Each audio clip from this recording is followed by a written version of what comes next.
reaction. I want to tell you about the best reaction I've ever seen for any performer ever. It was about a long time ago. My family and I went to see the Pope say mass at the Melbourne Cricket Ground. 100,000 Catholics. And when the Pope hit the arena, the place went mental. It was like a rock star had entered the arena. Seriously, nuns were flashing him. And I just wanted to see the Pope do one rock star trick. Like, I wanted to see the Pope do one rock star thing. I wanted to see the Pope up in front of all those people just go, "Hey, I was in Sydney last night, and they said the Melbourne didn't know how to pray."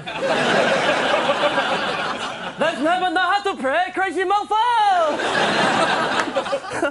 I won't tell you about the first gig I ever did, actually. The first time I was on stage, I was about 6 years old, and I was cast as one of the three wise men in my school's end-of-year production of The Nativity.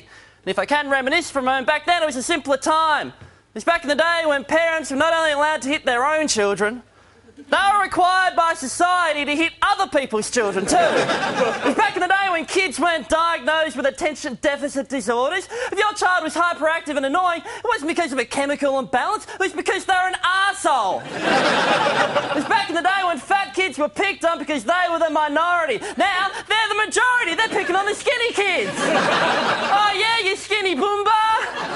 Hey, look at him. He doesn't sweat when he eats.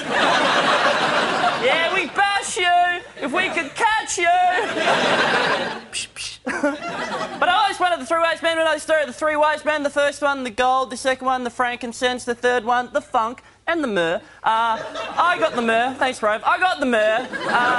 No one wants the myrrh, really. I reckon even the wise man who had the myrrh didn't want the myrrh. He was trailing behind the other two going, "Oh, come on, can't we say the gifts are from all of us?" I love myrrh too, because no one knows what it is. I think if you ask most Australians what myrrh is, they'd say it's the noise that a French cow makes.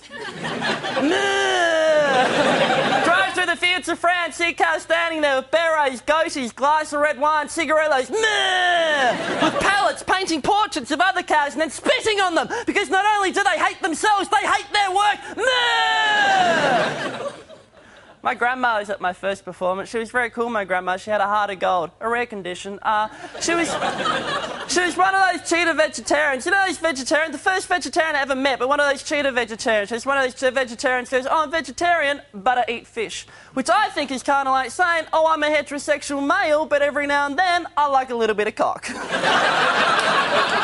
Just a side dish of cock.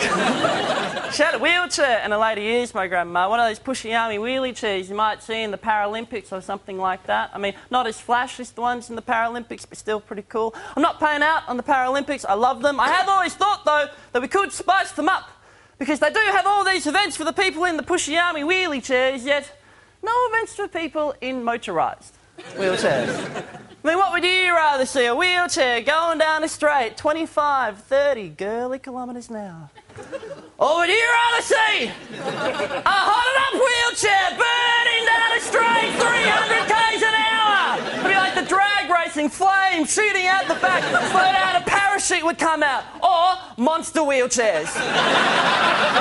Normal size wheelchair, giant monster truck tyres just crushing cars, and the risk of serious injury greatly reduced because all of the athletes, they're already in wheelchairs.